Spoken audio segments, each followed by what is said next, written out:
Bonjour à tous, merci d'être là. On va commencer tranquillement. Là, il y a encore des gens qui se connectent, mais on a quand même beaucoup de contenu à passer aujourd'hui, donc je vais m'assurer qu'on passe à travers de tout. De toute façon, le contenu de cette présentation est enregistré. Si vous voulez y avoir accès plus tard, ça va être communiqué dans les 24 à 48 heures de recevoir un lien vers la présentation enregistrée, mais aussi vers le deck lui-même. Il y a certaines informations qui sont contenues dans la présentation qui pourraient être intéressantes à utiliser dans le futur. Si vous ne recevez pas le lien ou si ce n'est pas ce que vous cherchez, simplement nous contacter. Ça va nous faire plaisir de partager toute information qui a été présentée. Donc, je commence au début. Merci d'être là à renforcer la sécurité Microsoft 365 avec Office Protect. Euh, Office Protect étant la solution qui a été créée par ShareWeb pour aider avec la sécurité de Microsoft 365 pour les MSP. Je suis Guillaume Boisvert, le directeur général d'Office Protect. On m'a souvent appelé le parrain d'Office Protect. Je l'ai créé il y a quelques années avec l'équipe technique chez ShareWeb. Je suis accompagné aujourd'hui de Camille Leuk. Elle est présentement responsable de produits d'Office Protect. C'est elle qui s'occupe des nouvelles features, toutes ces nouvelles choses-là. Très, très bien placée pour nous parler d'Office Protect aujourd'hui. Si vous avez des questions pendant la présentation, il y a un outil de Q&A qui est ou je pense que c'est questions que ça s'appelle en fait, dans l'outil dans lequel vous êtes. Simplement nous poser vos questions. On va possiblement répondre pendant la présentation, possiblement à la fin. Si on ne répond pas durant la présentation, des fois on en reçoit trop, c'est pas possible, ou c'est des questions très spécifiques pour vous. On va vous contacter directement, vous fournir les réponses que vous nous avez demandées. De toutes les façons, vous allez avoir votre réponse. Très excité d'être là aujourd'hui. On reprend l'habitude de faire des présentations en français chez ShareWeb.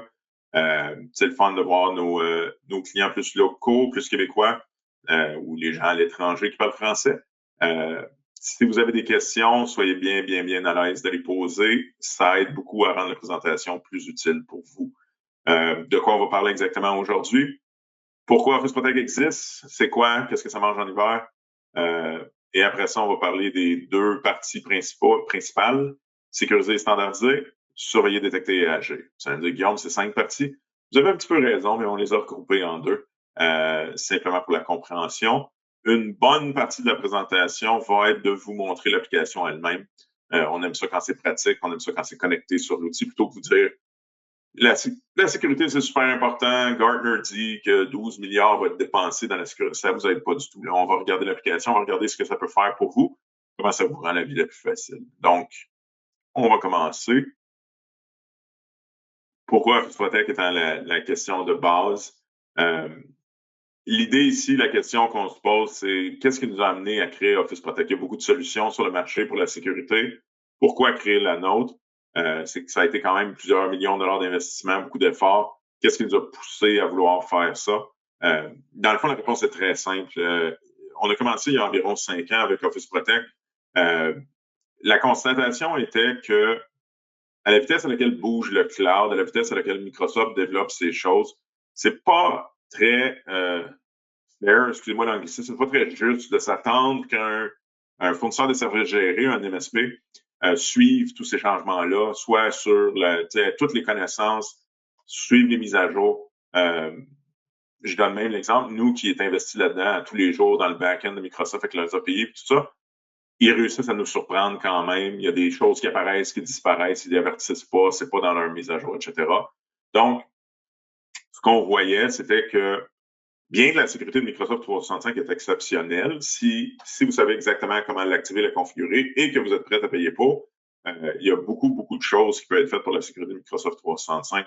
Loin de nous l'idée de dire que Microsoft 365 n'est pas secure. Il est excessivement secure et peut être j'ai 100% confiance de mettre ma business dans Microsoft 365. Par contre, on voyait qu'il y avait un désalignement entre ce que Microsoft fait par défaut et ce que les MSP ont besoin.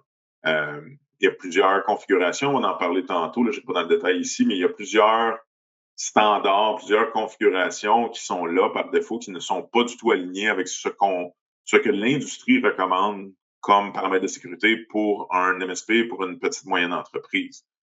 Donc, la question devient comment est-ce que facilement un MSP peut s'occuper de tout ça sans nécessairement devenir un expert de sécurité. On a des clients qui sont des super experts de sécurité qui prennent Office Protect simplement pour la simplicité, ils veulent sauver le temps. Et on a beaucoup de clients qui, eux, c'est plutôt, ils savent qu'il y a des choses à faire avec Microsoft 365, mais ils ont besoin d'un peu d'assistance dans ce sens-là, des recommandations, puis des façons simples et pratiques de le faire. Donc, sans aller dans le détail maintenant, on va y aller dans les prochaines minutes ensemble, mais ça a toujours été ça notre philosophie, de faire que sans configurer Office Protect, vous ayez la meilleure sécurité possible de Microsoft 365. Donc, simplement l'activant, que les configurations par défaut soient utilisables pour la plupart de nos clients. C'est sûr qu'après ça, il y a une valeur à mettre un petit peu plus d'effort, à configurer certaines choses, à avoir une meilleure expérience, mais notre philosophie de design est toujours, si vous ne touchez à rien, ça devrait être bon pour la plupart des clients. Et c'est vraiment ça l'idée avec ça. On a étendu, si vous avez entendu parler d'Office Protect dans les dernières années, il y a beaucoup de nouvelles choses dans la dernière année et demie, beaucoup de nouvelles features, beaucoup de nouveaux trucs. Donc, c'est certaines des choses qu'on va toucher aujourd'hui. Là, porter attention, disons, il y a beaucoup de choses intéressantes là, à voir qu'on a ajoutées. Encore une fois, questions, commentaires, je n'arrive pas. Mais on va aller de l'avant, là, comme j'ai dit tantôt, avec le côté plus pratique avec Camille. Merci Guillaume. Donc comme Guillaume vous l'a dit, on va le faire en 2 étapes. Première étape, sécuriser, standardiser. Sécuriser votre locataire, standardiser la sécurité au sein de vos différents locataires de manière simple, que ce soit un nouveau client ou un tout nouveau locataire. Deuxième étape, on va parler plus de la surveillance, des événements de sécurité qui peuvent être remontés et puis comment adresser les brèches si jamais des brèches sont trouvées. Pourquoi on doit sécuriser nos locataires? Vous n'êtes pas sans savoir, je pense que Microsoft 365, c'est une plateforme qui est très largement utilisée là, dans le monde professionnel, donc très largement ciblée par les attaquants. Les 2 attaques les plus courantes qu'on voit, mais qu'on voit depuis des années, sont les attaques par mot de passe et les attaques d'hameçonnage. Les attaques par mot de passe, j'entends par là les attaques de force brute. Attaque de force brute, c'est un attaquant qui va utiliser beaucoup de mots de passe sur un seul compte pour essayer de le compromettre. Assez facilement détectable dans le sens où vous allez pouvoir constater beaucoup de tentatives de connexion échouées sur un même compte. Mais on a aussi les attaques par pulvérisation de mots de passe. Là, un peu plus difficilement détectable dans le sens où l'attaquant va essayer un même mot de passe, mais sur un grand nombre de comptes, donc moins détectable au sein d'un compte unique. Et enfin, on a le bourrage d'identifiants. Là, c'est un peu une technique un peu plus avancée dans le sens où l'attaquant va utiliser des données, des identifiants qui ont pu fuiter dans une fuite de données et il va les essayer sur un autre produit. Par exemple, ma combinaison email, password de Citrix a fuité. On va essayer de l'utiliser sur mon compte Microsoft 365 en espérant que j'utilise le même mot de passe sur l'ensemble de mes comptes, ce qui n'est pas une bonne pratique, bien entendu. Je suis sûr qu'aucun des clients, des partenaires qu'on a maintenant sur la présentation utilise leur même mot de passe à plus qu'une place. Personne ne fait ça, jamais. À savoir quand même que les attaques par mot de passe, c'est très fréquent, là, les attaquants vont essayer. Donc, c'est pas alarmant de voir des tentatives sur vos comptes. Ce qui est alarmant, par contre, c'est si la tentative est un succès. Là. Ou si vous constatez une connexion qui a réussi dans un contexte inhabituel, là, il faut s'inquiéter. Deuxième type d'attaque que vous avez très certainement vu passer vous-même, les attaques par hameçonnage. Donc, il s'agit d'un courriel qui est envoyé à la victime par l'attaquant, qui contient un contenu déceptif, très souvent un lien dans un courriel qui redirige vers une fausse fenêtre de connexion Microsoft, qui ressemble beaucoup d'ailleurs. Et finalement, quand la victime va rentrer ses identifiants, les identifiants en question ne vont pas aller chez Microsoft, ils vont aller directement dans les mains de l'attaquant. Le compte est compromis. On a aussi la fraude au président. Fraude au président, il est possible que vous en ayez été victime. C'est un courriel, à nouveau, un courriel avec un contenu déceptif qui est envoyé à la victime, qui se fait passer pour une personne haut placée dans l'entreprise afin d'accéder soit à des données sensibles, soit pour des demandes de virements financiers. Donc, voilà, l'attaquant se fait passer pour quelqu'un de l'entreprise, envoie un courriel au salarié, le salarié prend action parce qu'il y a urgence de faire un virement sur tel compte dans la minute. La chose nouvelle qu'on voit le plus avec l'hameçonnage et la fraude du président, c'est l'implication de l'AI dans la création du contenu. La méthode la plus simple avant de détection était le fait qu'il n'était pas capable d'épeler des mots en français ou en anglais, encore moins en français. Le français, généralement, c'est très facile à détecter. Mais maintenant, ils ont tous accès à du generative AI, puis le contenu est parfait, même que c'est dans le ton d'un de vos employés ou des choses comme ça. C'est une grosse différence maintenant avec ça. C'est ça. On parlera un peu plus tard dans la présentation des façons de se prémunir contre ces risques-là. Il y en a, et notamment des façons pour signaler les emails qui proviennent de l'extérieur de l'entreprise, signaler les emails qui utilisent des noms, prénoms qui existent au sein de votre entreprise. Mais j'y reviendrai un peu plus tard. Dans les attaques, les types d'attaques un peu plus récentes qu'on constate aujourd'hui, on a les techniques de contournement du MFA. Pourquoi c'est nouveau? Simplement parce que le MFA s'est démocratisé sur les dernières années. Tout le monde est habitué maintenant à faire une authentification multifacteur pour se connecter, que ce soit à ses comptes bancaires d'un point de vue personnel ou bien à ses comptes professionnels. Si jamais MFA n'est pas activé sur vos locataires, sur vos clients, je vous incite très fortement à l'activer. Ouais, on entend un peu que maintenant qu'il y a des contournements au MFA qui se développent, les gens s'en servent comme excuse pour pas activer le MFA. Soyons clairs, ça prend plus que la sécurité de MFA maintenant, ça prend d'autres monitoring et tout ça, mais ça change pas le fait que la sécurité de deux multifacteurs fait une énorme différence sur l'efficacité de la sécurité en place. Par contre, je serais curieux, je vais poser la question, puis vous pouvez garder ça vague dans votre réponse. Personne n'aime ça être trop détaillé dans les attaques qu'ils subissent, mais qui ici a eu des comptes avec MFA activés qui ont été breachés, excusez mon franglais, qui ont été compromis. Donc, peut-être juste le mettre soit dans le chat ou dans l'outil de question, là, si ça vous est arrivé. Dans les techniques de contournement du MFA qu'on constate actuellement, on a le vol de session. Le vol de session, c'est donc un utilisateur qui se connecte de manière légitime et l'attaquant va réussir à voler sa session, voler son jeton de connexion de chez Microsoft. Le vol peut se faire par des plugins malveillants qui sont installés sur le navigateur et qui vont voler les cookies de session. Ça peut se faire via des applications malveillantes et ça peut se faire aussi par une interception du réseau, par exemple, si l'utilisateur s'est connecté sur un réseau non sécurisé. On a aussi des devices compromises. Ils commencent par hacker l'ordinateur de la personne, puis aussi ils capturent leur session, leur token de session.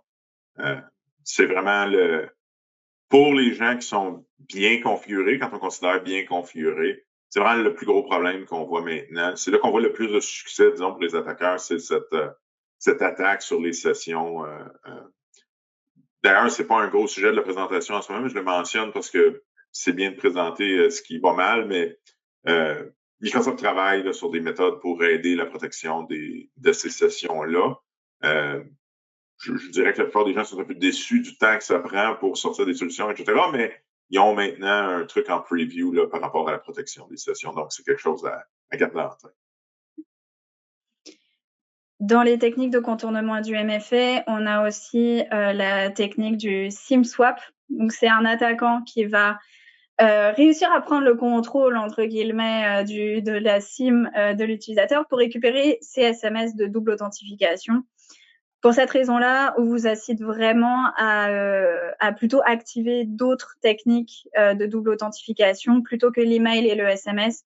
Utilisez plutôt des techniques, des solutions comme Microsoft Authenticator, par exemple, qui est l'un des plus utilisés.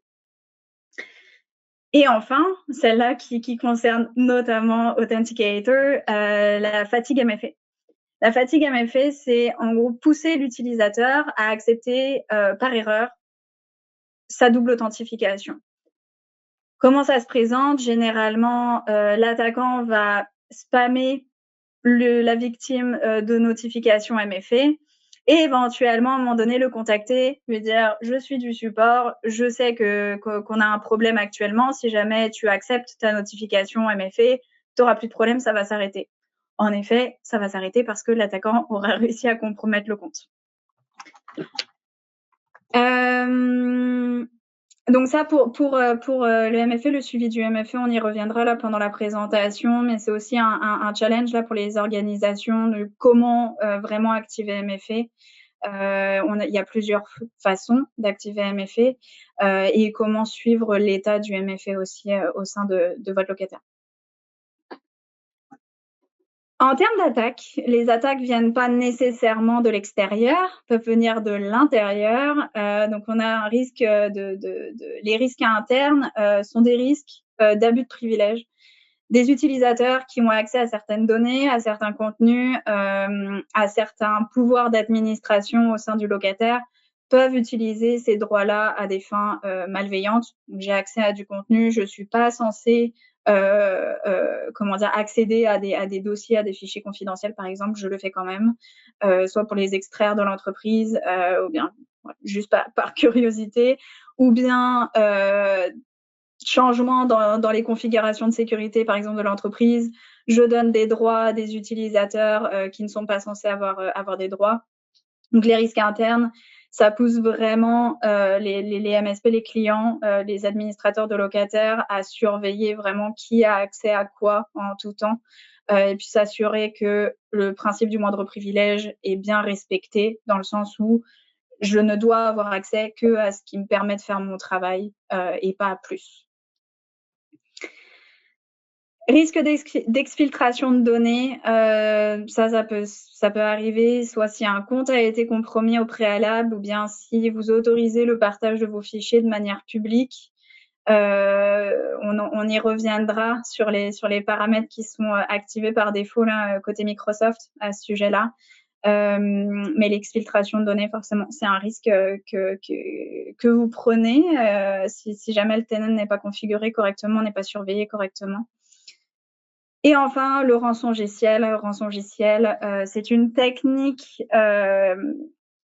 sur laquelle donc l'attaquant va chiffrer vos données et vous demander une rançon pour que vous puissiez y réaccéder.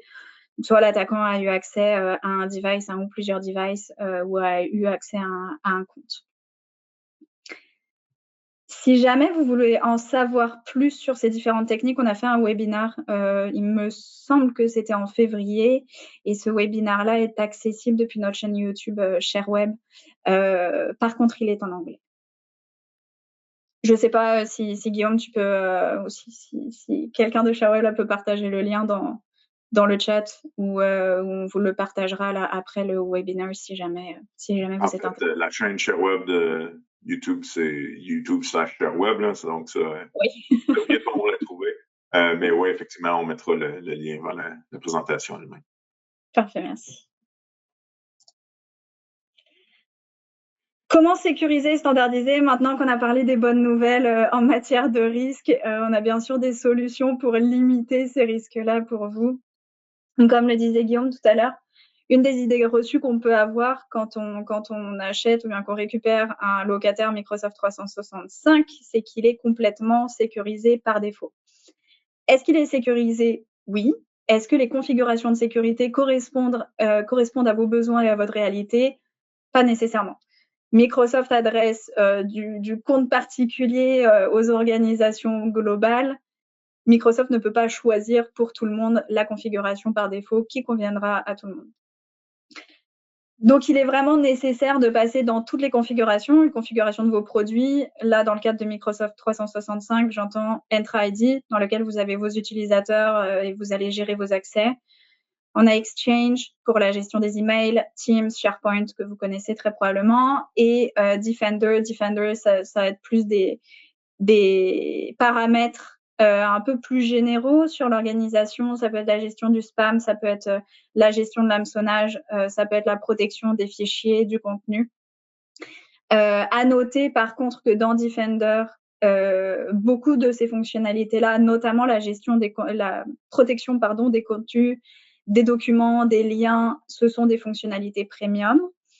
dont vous n'êtes pas nécessairement au courant. Donc, si jamais vous avez des licences premium aujourd'hui sur vos locataires, je vous incite fortement à aller regarder les possibilités en matière de sécurité. Dans Office Protect, on adresse ces paramètres-là. Mais il y a, oui, des paramètres comme les stratégies d'accès conditionnel, par exemple, qui sont disponibles avec Entra ID P1, P2. Et on a Defender aussi, notamment. Il y a plein d'autres paramètres de sécurité qu'on regarde au même titre que l'ensemble des autres paramètres. Mais notamment, par exemple, le paramètre dont parlait Guillaume tout à l'heure, celui qui est en preview pour la gestion des vols de session, là, c'est un paramètre premium qui est accessible dans les stratégies d'accès conditionnel. Et par licence premium, j'entends donc les licences qui donnent accès à Entra ID P1, P2, les licences E3, les licences E5, les licences Microsoft 365 Premium. Ouais, si vous voulez avoir des conversations sur les licences de Microsoft, Shaweb est très, très bien placé pour vous assister par rapport à ça, là. On a quelques spécialistes. Dans Microsoft, où est-ce que vous pouvez retrouver ces configurations-là? Dans le Microsoft Admin Center, c'est un portail d'admin un peu générique dans lequel vous allez surtout retrouver des paramètres globaux sur l'organisation. Dans le portail d'admin SharePoint, dans le portail d'admin Teams, dans le portail d'admin Exchange, dans le portail d'admin Entra ID qui sert à gérer les accès des utilisateurs et dans le portail Defender. À noter que chez Microsoft, vous, en tant que MSP, en passant par les portails d'admin, vous allez devoir passer sur chacun des locataires. Il n'y a pas, en tout cas à ma connaissance, de portail qui permet de gérer vos configurations de sécurité au sein de l'ensemble de vos locataires. Ouais, il y a Lighthouse jusqu'à un certain point, mais on n'a pas eu de très bon feedback de nos partenaires par rapport à ça, entre autres sur le temps d'exécution. Les changements peuvent prendre beaucoup de temps à se refléter dans le portail. Aussi, beaucoup de déception au niveau de la vitesse de développement de Microsoft 365 Lighthouse. Là. Ils ont plusieurs focus, disons, puis ça rend ça un peu compliqué. Moi, j'ai vu un effort de Microsoft au niveau de centraliser un petit peu plus dans le portail de Defender, qu'on voit le dernier ici. Il y a certaines choses qui ont été transférées vers ça, mais malheureusement, pas complètement. Donc, vous continuez à avoir besoin de vous promener. Là, il y en a 6 ici, puis il y en a plus que ça. Là. C'est des portails différents chez Microsoft. À quoi ça ressemble côté Office Protect? En fin d'année dernière, je pense qu'on a dû le mettre en ligne vers septembre, quelque chose comme ça.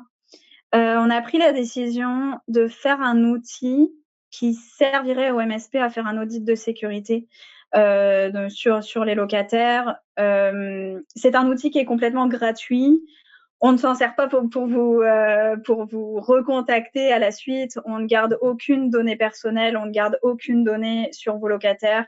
L'idée, c'est vraiment de vous exposer un outil qui vous permette de faire un état des lieux de l'ensemble des configurations de sécurité qu'on regarde.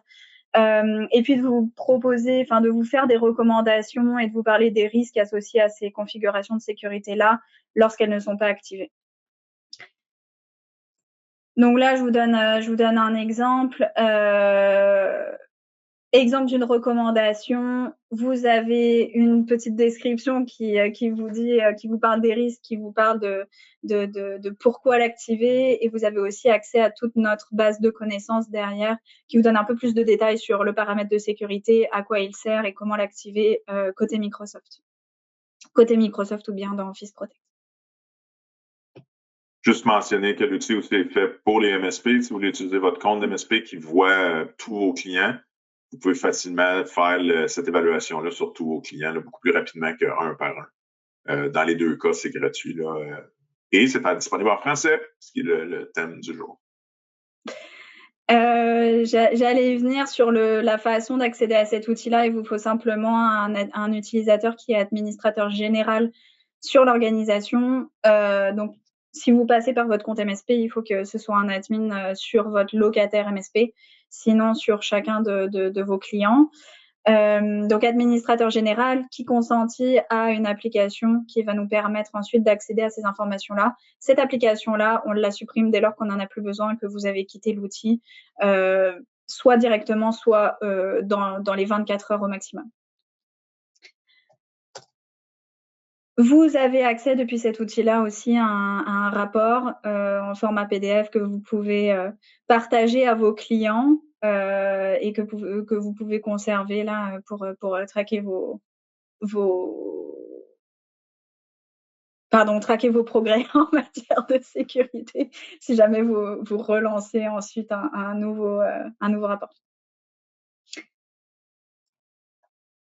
Le lien, juste pour info, le lien vous sera partagé là dans la présentation, en fin de présentation, et puis on peut aussi éventuellement le mettre dans le chat là, si besoin. Qui est aussi très, très simple, c'est scan.office-protect.com. Exact. Si on parle maintenant d'Office Protect. Dans Office Protect, comment ça se présente? Donc, on a mis tous les paramètres de sécurité ensemble dans une seule page. Donc, comme je vous le disais, on a des paramètres de sécurité liés à Entra ID sur la gestion des accès, Exchange pour les mails, Defender pour les contenus, la protection des contenus, des liens, des pièces jointes, Teams et SharePoint. Je ne vais pas rentrer pour une question de longueur de webinaire, je ne vais pas rentrer dans le détail de chacun des paramètres là aujourd'hui. N'hésitez pas, par contre, si vous avez des questions. Je vais vous donner deux exemples, notamment liés à ce dont on parlait plus tôt, le partage anonyme. Étonnamment, Microsoft, par défaut, autorise le partage anonyme. Donc, si vous n'avez jamais touché à cette configuration-là, n'importe qui dans votre organisation peut partager du contenu de manière anonyme.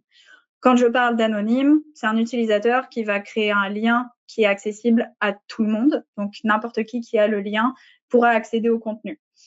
Ça enlève forcément toute possibilité de tracking parce qu'on ne sait pas qui a accédé au fichier. Et puis, ce fichier-là, il peut être repartagé à l'infini là, si jamais il a été partagé initialement.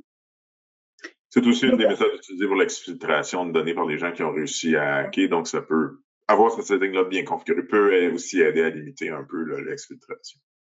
En effet. Dans Office Protect, donc contrairement à l'audit de sécurité dans lequel on vous fait un état des lieux des configurations, dans Office Protect, vous pouvez changer la configuration. Donc, on vous propose un certain nombre de valeurs ici.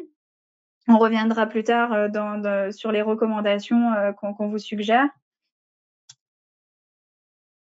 Une autre configuration de sécurité, celle-là un peu plus complexe à gérer d'un point de vue Microsoft. Je vous ai parlé plutôt de la fraude au PDG et des façons de gérer ça, de limiter les risques associés à ça. On propose un paramètre qui vous permet d'ajouter un disclaimer, une note là, en début d'email qui dit à l'utilisateur, attention, ce courriel-là, il provient de l'extérieur de ton entreprise. Probablement que l'attaquant a essayé d'utiliser un nom de domaine qui ressemble très largement au vôtre ou bien qui ressemble à quelque chose comme support ou autre. Donc un message s'affiche en haut si jamais le nom d'affichage qui est utilisé dans les mails, nom d'affichage qui peut être modifié là par l'attaquant, impersonnifie quelqu'un de votre entreprise. Tel que ça fonctionne côté Microsoft, c'est un paramètre dans lequel il y a une maintenance qui est nécessaire, c'est-à-dire que quand quelqu'un va rejoindre votre entreprise ou quelqu'un quitte votre entreprise, il faut ajuster la liste des noms d'affichage qui sont connus dans votre entreprise. Donc, ce paramètre-là, Office Protect le met à jour en continu, là, en fonction des utilisateurs qui se rajoutent ou qui s'enlèvent de votre entreprise. C'est même un peu plus que ça. Dans la plupart des cas, si je pense que la solution est dans un plan un petit peu plus payant, mais faut choisir des gens. Il y a une limite de nombre de personnes qu'on croit qui pourraient être impersonnifiées. Donc, pensez-y, en tant qu'MSP, ça veut dire que normalement, vous devriez aller dans chacun de vos clients et deviner qui pourrait être utilisé comme un arnaque, comme nom dans une arnaque. Et comme Camille dit, après ça, c'est de retourner régulièrement pour mettre à jour. C'est pas, si vous avez une seule entreprise que vous gérez, ça va bien. Si vous êtes un MSP qui en a 100, c'est pas réaliste. Donc, l'idée, c'est qu'on utilise un First Protect, on utilise la même mécanique, dans le sens qu'on utilise les exchange rules pour que ça mette un avertissement, tout ça, ça ressemble. Mais vous avez qu'à le faire une fois dans Office Protect, vous l'activez, puis c'est tout.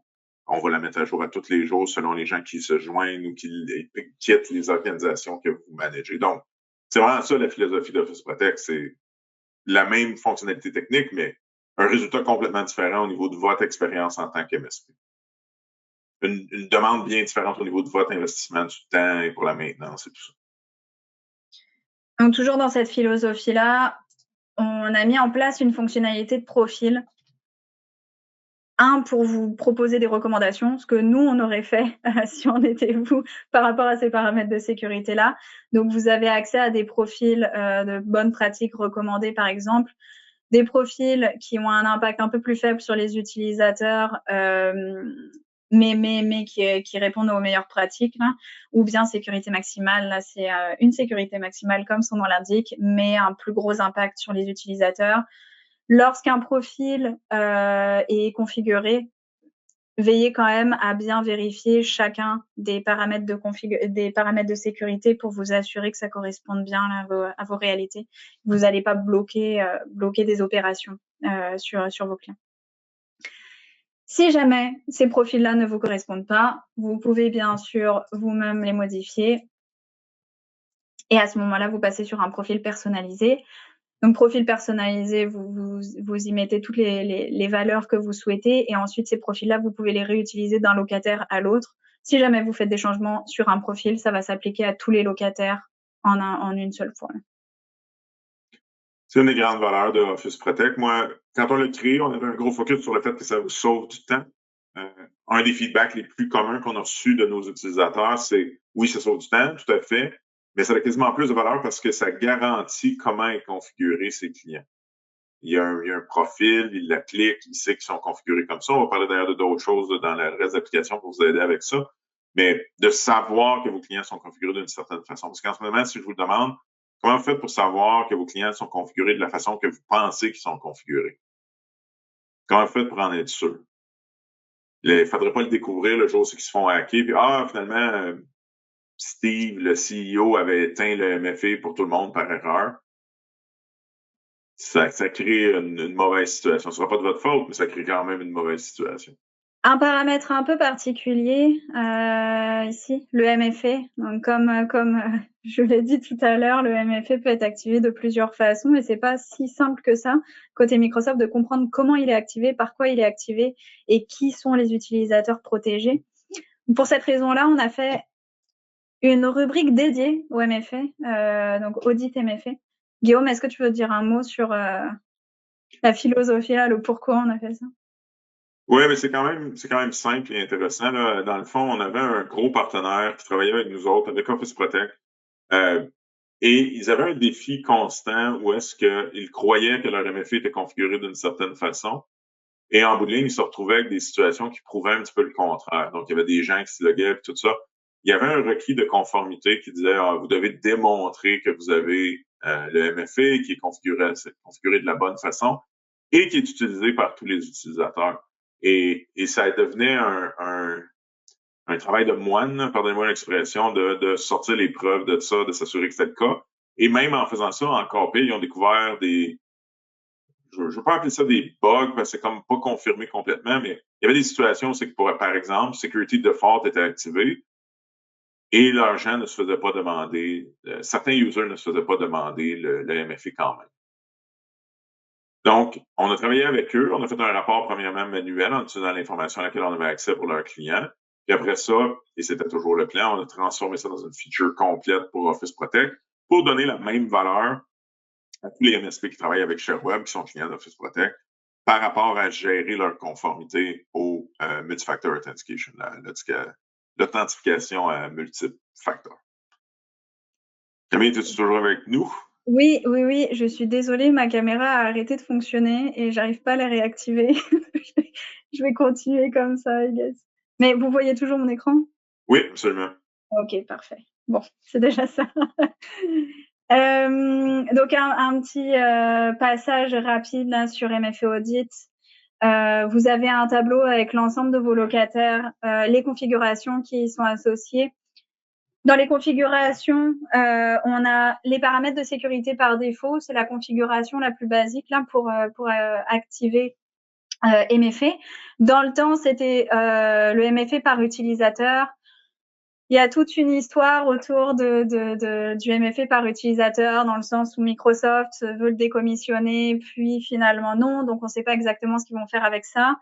Les paramètres de sécurité par défaut, en théorie, viennent remplacer le MFA par utilisateur, mais on a des informations un peu contradictoires là sur les dernières années à ce sujet-là. Donc ici, dans ce tableau-là, vous avez un état des lieux de vos configurations. La version la plus moderne, entre guillemets, du MFA, ce sont les stratégies d'accès conditionnel, mais les stratégies d'accès conditionnel sont accessibles uniquement avec des licences premium, et ça vous donne la possibilité de mettre un MFA beaucoup plus granulaire, donc le mettre uniquement sur certains utilisateurs dans certaines conditions. Donc si vous avez des stratégies d'accès conditionnel, on vous en donne les détails là dans ce tableau-là. Maintenant, on peut se dire, mais un locataire qui est couvert par les paramètres de sécurité par défaut, aucun problème avec ça. Tous mes utilisateurs devraient être couverts. La réponse, c'est non, dans le sens où la première étape pour activer le MFA, c'est bien de gérer la configuration, de l'activer sur le locataire. La deuxième étape, c'est que l'utilisateur lui-même vienne activer une méthode de double authentification. Là, si je prends un exemple ici, Kathleen, elle est non protégée malgré le fait que les paramètres de sécurité par défaut soient activés parce qu'elle n'a aucune méthode d'authentification. Pour aider à ça, donc l'idée, c'est de sensibiliser vos utilisateurs à l'importance du MFA. On a pu constater sur les paramètres de sécurité par défaut que le MFA qui est censé être demandé maximum 15 jours après son activation, ça ne fonctionnait pas très bien dans certains cas. On n'arrive pas encore exactement à dire lesquels, malheureusement. Mais ce tableau-là vous permet de faire ce suivi-là, justement, et éventuellement d'envoyer une campagne d'enregistrement MFA à vos utilisateurs pour leur rappeler le besoin de sécurité sur leur compte et puis ce que ça implique. Donc Office Protect vous permet simplement de créer un template, vous le downloadez, vous l'ouvrez, vous l'envoyez et puis le tour est joué. Vos utilisateurs ont de quoi comprendre le MFA et puis s'inscrire. Si je repasse, à la présentation pour la deuxième partie qui concerne la surveillance, la détection et quoi faire en cas de brèche. Ce qu'il faut absolument surveiller sur votre locataire à tout moment, ce sont les activités des utilisateurs. Ça passe par les logs d'activité. Oh, je suis revenue. Parfait. Ce sont les activités de vos utilisateurs. Donc, ça passe par les logs de connexion. Vérifiez que vous ne voyez pas d'adresse IP, d'agents utilisateurs ou d'appareils suspects qui ne correspondent pas aux activités normales de vos utilisateurs au contexte normal de connexion. Vérifiez tout changement de droit, que ce soit sur les applications ou bien sur les utilisateurs. Les applications qui peuvent être installées, que ce soit dans votre Entra ID ou bien sur Teams notamment. Les règles de courriel, notamment les règles de courriel qui visent à transférer des courriels vers l'extérieur de votre entreprise pour éviter l'exfiltration de données, ou bien des règles de courriel qui visent à cacher certains contenus. On en reparlera un peu plus tard là avec un use case concret. Les fichiers qui sont partagés publiquement, les modifications qui sont apportées à vos configurations de sécurité ou tout autre accès inhabituel. Ça, c'est sur la surveillance permanente. Et à côté de ça, il faut aussi réviser fréquemment certains accès, notamment les droits des administrateurs et des applications. Est-ce que ces administrateurs-là sont toujours administrateurs et ont toujours besoin de ces droits-là? Est-ce que ces applications ont toujours besoin de ces droits-là et sont toujours utilisées sur le locataire? L'état, bien sûr, des configurations MFA, comme on en a parlé juste avant. Et puis, les comptes type compte inactif, les comptes utilisateurs invités, qui augmentent la surface d'attaque et qui peuvent être éventuellement supprimés après un certain temps. Donc ça, c'est à surveiller de manière fréquente, pas en permanence, mais de manière fréquente. et à nouveau les règles de transfert de courriel dont on a parlé juste avant. Dans Microsoft, vous pouvez le faire notamment via le portail de conformité. Donc, dans le portail de conformité, vous avez accès à tous les journaux de log. Vous avez une partie de ces journaux de log-là dans votre portail identité. Également, le portail Entra ID, vous avez les logs de connexion, mais connexion uniquement. Si jamais vous voulez pousser soit une investigation ou bien la surveillance, allez dans le portail de conformité. Vous pouvez créer un journal d'audit log avec, en filtre, vous pouvez mettre un utilisateur, vous pouvez filtrer sur un certain nombre de paramètres, certain nombre d'opérations, et comme ça, vous pouvez simplement suivre l'activité là, des utilisateurs. Mais la question que je pose souvent à des partenaires, là, mais trouver une activité en particulier dans les logs, ça va quand même pas si mal. Les alertes sont correctes si vous les configurez, mais scanner les logs pour trouver des problèmes, j'ai jamais entendu personne qui faisait ça. C'est borderline impossible. Je pense pas que même Microsoft pense que vous allez faire ça. C'est un peu un vœu pieux. Là. Il n'y a pas vraiment de chance que ça arrive. Ça prend un outil comme Office Protect ou même autre, là, mais c'est vraiment l'outil de log est vraiment je cherche un log, quelqu'un a effacé un fichier, disons jeudi, Camille a effacé un fichier, je vais le trouver. Ça va être quand même assez facile. Surveiller vos organisations en utilisant les audits log. Oubliez ça. Pour la surveillance, il y a des capacités dans le portail Defender, la majorité étant des fonctionnalités premium, mais vous pouvez paramétrer des alertes là, pour surveiller votre activité. Donc ça demande de la configuration. Là. Dans Defender, elles ne sont pas activées par défaut. Si jamais, et je ne vous le souhaite pas, un compte a été compromis, vous avez détecté une activité anormale sur un compte. Dans les meilleures pratiques, il faut immédiatement sécuriser et isoler le compte. Quand je parle de sécurisation et d'isolation, c'est bloquer le compte, révoquer toutes les sections actives, réinitialiser le mot de passe, désactiver toutes les règles de courriel et puis retirer les rôles d'administration si jamais ils ont été modifiés suite à la compromission. Une fois que le compte est isolé, vous allez aller chercher dans les logs justement l'activité de l'utilisateur, comprendre déjà comment il a été compromis. Par qui c'est un peu plus difficile, mais au moins vous pouvez avoir une idée du contexte. Réviser toute l'activité qui a été faite par cet utilisateur-là après sa compromission. Donc, tous les fichiers à accéder, les règles de courriel qui ont été créées, etc. Une fois que le compte a été isolé, que vous avez compris comment la compromission a été faite, bien sûr, vous restaurez le compte, vous redonnez les accès à l'utilisateur concerné, vous lui rendez son mot de passe après la réinitialisation. Vous vous assurez que le MFA est bien activé sur le compte. Et puis, important, alors le point 2 ici, important notamment sur les comptes d'administrateurs. Il est important d'avoir un email de secours dans le sens où c'est une des façons de récupérer l'accès à un compte s'il a été compromis et que vous avez perdu le mot de passe.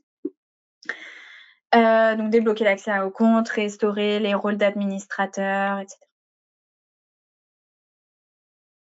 Dans Microsoft, plusieurs endroits où faire ces actions-là.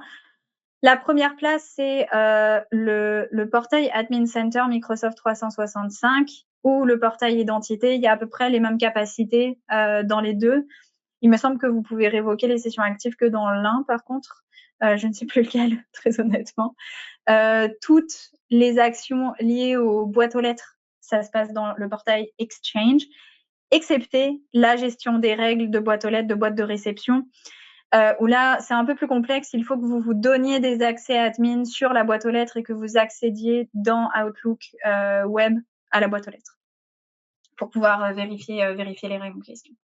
Personnellement, je suis fan d'Office Protect, mais je vais mentionner quand même il y a une application officielle Microsoft 365 pour mobile, pour la gestion, qui est quand même pas si mal. Là, pour quelqu'un comme un MSP comme vous, là, qui est on the go, ça peut être une option intéressante aussi à avoir là, dans sa boîte à outils. Okay. Dans Office Protect, rubrique surveillance, vous avez accès à tout ce qu'on est en mesure de surveiller, de détecter. À nouveau, même structure, hein, Entra ID, Exchange, SharePoint, Teams, et des événements qui sont purement liés à Office Protect, j'y reviens à l'instant. Sur chacun de ces événements de sécurité possibles-là, détectables, vous pouvez choisir d'être alerté et ou de recevoir une synthèse uniquement hebdomadaire. Par exemple, des activités sur les licences, des licences qui ont été rajoutées ou supprimées, c'est des activités courantes, vous n'avez pas nécessairement envie d'être alerté directement. Par contre, avoir une synthèse hebdomadaire peut aider. Donc, Entra ID, tout ce qui est gestion d'accès, Exchange, des alertes liées au courriel, SharePoint Teams, idem, et Office Protect. On a notamment les modifications de configuration de sécurité. Donc, dès lors que vous allez appliquer un profil de sécurité depuis la rubrique configuration, si jamais il y a des changements qu'on détecte dans Microsoft, mais qui n'ont pas été appliqués depuis Office Protect, on va vous alerter. Si jamais, par exemple, le MFA a été désactivé depuis Microsoft, mais dans Office Protect, vous aviez décidé de l'activer via les paramètres de sécurité par défaut, on va vous dire que le MFA a été désactivé sur votre compte. Et deux alertes liées à l'état de santé, j'y passe pas trop de temps, mais dans l'état de santé, c'est plutôt de la gestion de l'hygiène sur les administrateurs généraux notamment. Maintenant que votre configuration de surveillance est en place, vous allez recevoir vos événements de sécurité. Je vais vous prendre un cas concret ici. Kevin m'a fait part d'activités un peu étranges sur son compte. Je vais aller regarder un peu ce qui s'est passé. Je constate que sur le compte de Kevin, il y a une connexion depuis le Brésil, puis une connexion depuis la Slovaquie dans un laps de temps très très restreint, là, 13h30 et 13h35. Je sais que Kevin n'est ni au Brésil ni en Slovaquie et certainement pas qu'il a pu se connecter depuis ces deux pays-là à 5 minutes d'intervalle. Suite à cela, une règle de boîte de réception a été détectée. Règle de boîte de réception identifiée comme étant suspicieuse par Office Protect. La raison, donc cet événement de sécurité-là, il ressort notamment de cas de sécurité qu'on a pu avoir, qu'on a pu voir, nous, chez Office Protect. On a constaté que des attaquants qui gagnent accès à une boîte aux lettres vont très souvent créer des règles de boîte de réception, pour soit cacher leurs méfaits, soit être destructifs, tout simplement. Donc, ils vont chercher à soit supprimer des mails en masse, donc tous les mails qui rentrent, on les supprime, ou bien cacher leurs méfaits dans le sens où ils vont utiliser la boîte aux lettres comme un moyen de spam, un moyen d'hameçonnage. Ils vont par exemple récupérer une liste de clients sur votre SharePoint et puis envoyer des emails à vos clients avec des fausses factures, avec des comptes bancaires qui bien évidemment ne pointent pas vers celui de votre entreprise. Et puis ensuite, ils vont ajouter une règle de boîte de réception sur la boîte mail pour que l'utilisateur ne se rende pas compte qu'il a été compromis et puis qu'il puisse garder accès le plus longtemps possible. Donc tous les mails qui proviennent par exemple des clients à qui ils ont envoyé des emails, ils vont les passer dans une boîte aux lettres, dans un dossier type archive, type junk email, type éléments supprimés. Donc des dossiers dans lesquels l'utilisateur va pas aller regarder très souvent, donc il va pas se rendre compte finalement que sa boîte aux lettres a été compromise. Dans Office Protect, quand un événement de ce type-là se produit, vous avez accès à plus d'informations sur les éléments identifiés dans l'événement de sécurité. Donc là, en l'occurrence, le compte de Kevin, j'ai un peu plus d'informations dessus. Et surtout, j'ai des actions qui me permettent de remédier à la situation. Donc, je vous parlais de l'isolation du compte plus tôt.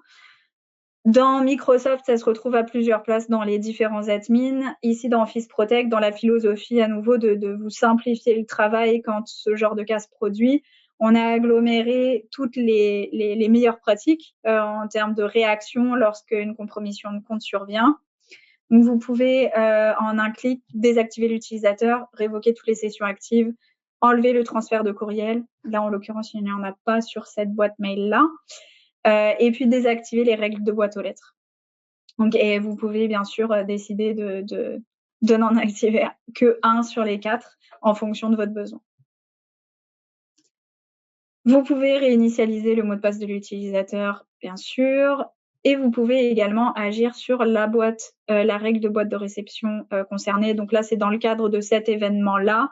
Dans le cadre d'autres événements de sécurité, par exemple, un lien qui a été partagé de manière anonyme, vous aurez l'opportunité de supprimer ce lien-là. Là, dans le cadre de la règle de boîte de réception, vous pouvez voir les détails de la règle. Ça, c'est un cas qu'on voit donc très fréquemment. Tous les messages vont être passés dans la boîte archive automatiquement. C'est un cas qu'on constate quasiment tous les jours là dans Office Protect. Et vous avez... J'ai un petit avertissement pour le temps. Camille, il nous reste moins de 5 minutes. Là. OK, ouais. Il va peut-être falloir faire des choix. C'est correct, c'est correct. Je pense qu'on est bon à ce niveau-là. Je vais repasser sur la présentation.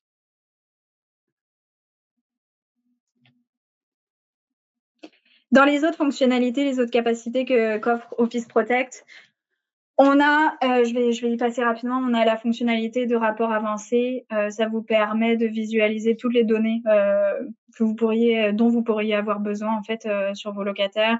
Si jamais vous voulez réviser vos utilisateurs inactifs, vos utilisateurs invités, c'est là que ça se passe. On vous donne toutes les informations sans que vous ayez à les chercher manuellement. Ça a été bâti en même philosophie où c'est qu'on a des rapports préfaits qui devraient vous donner des réponses à vos questions presque directement. Sinon, il y a de la customisation. Là, vous pouvez le modifier pour s'aligner à vos besoins. Mais on a essayé de mettre ça le plus efficace possible, disons. Vous pouvez configurer une intégration avec votre PSA, que ce soit ConnectWise ou Autotax, pour recevoir vos événements de sécurité plutôt que de les recevoir par mail. La solution mail, c'est la solution par défaut. Si vous avez un PSA, connectez-vous et vous recevrez vos événements de sécurité par des tickets. Question pour les gens qui nous écoutent. Là, est-ce qu'il y a plusieurs utilisateurs de Halo? Halo, je ne sais jamais comment le prononcer, mais Halo PSA. C'est le prochain qu'on regarderait à faire l'intégration s'il y a assez de demandes pour.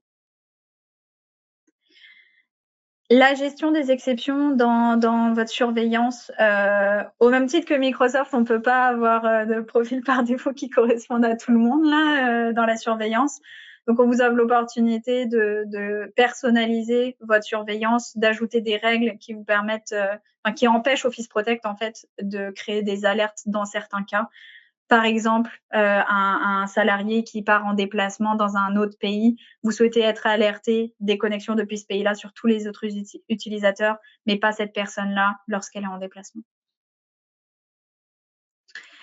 Et enfin, l'équipe travaille très fort à rajouter des fonctionnalités dans le produit. Là, c'est 3 exemples sur lesquels on est activement en train de travailler actuellement. La recherche d'adresses IP, où ça vise à vous donner plus de détails sur les adresses IP qui sont détectées dans vos événements de sécurité.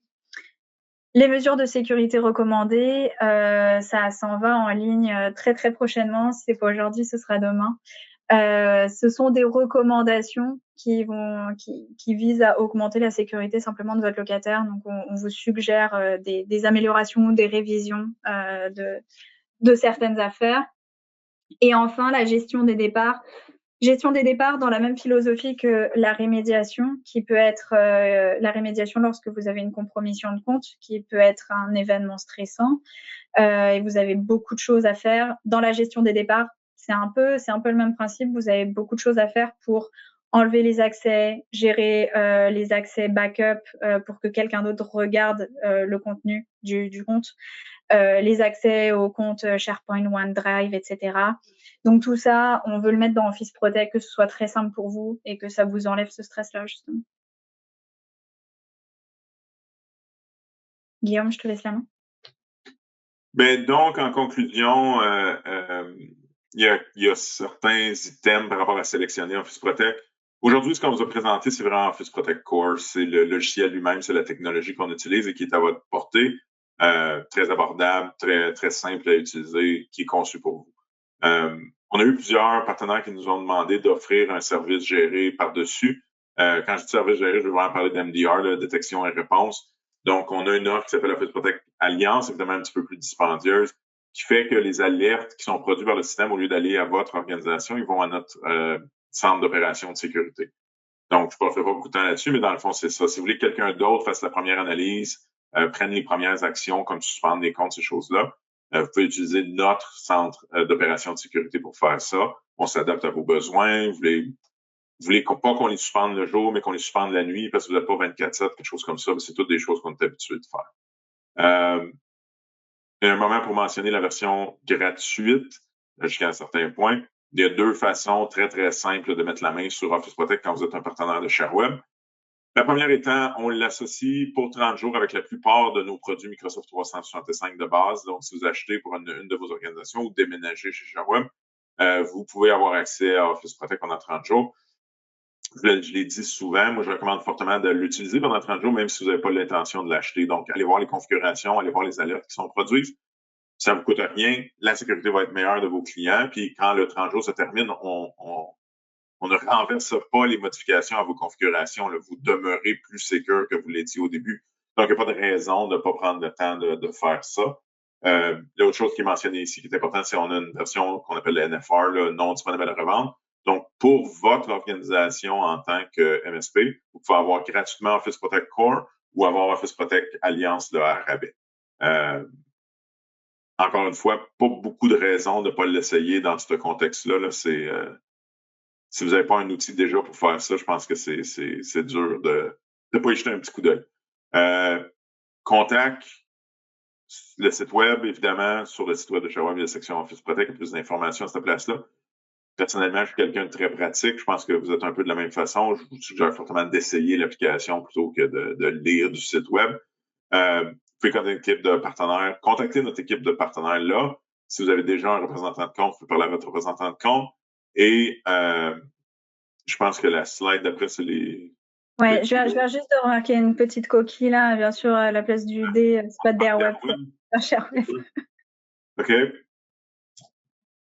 Et donc, ça, c'est les liens de ce qu'on a parlé aujourd'hui, la présentation que Camille a parlé. Continuer, s'il y avait d'autres choses, je pense qu'il y a ouais, c'est ça ici. Le lien partenaire, les spécialistes de cybersécurité chez ShareWeb. Vous pouvez aussi nous contacter de nous. J'ai boisvert@shareweb.com, il n'y a pas rien de bien compliqué. Si vous connaissez le prénom et le nom de famille d'une personne qui travaille chez ShareWeb, vous connaissez probablement son adresse courriel. La raison que je le mentionne, c'est que la plupart du développement qu'on fait est guidé par le feedback qu'on reçoit de nos utilisateurs. Donc, il y a beaucoup de valeur là, justement à soumettre votre feedback. Ça influence vraiment le roadmap de développement. Donc, on est exactement à l'heure. Je voulais vous remercier tout le monde d'avoir été là. Il y a eu quelques questions. Là, on va vous recontacter directement. Là. Malheureusement, on n'a plus le temps à l'instant. Si vous voulez essayer Office Protect, comme vous avez vu plusieurs façons, si vous voulez juste bénéficier des recommandations, vous ne voulez pas nécessairement payer, je vous rappelle scan.office-protect.com, utilisez l'outil gratuit, il est là pour vous. Si vous avez d'autres questions, ne vous gênez pas. Merci beaucoup, Camille, pour la présentation. Merci beaucoup, merci à tous.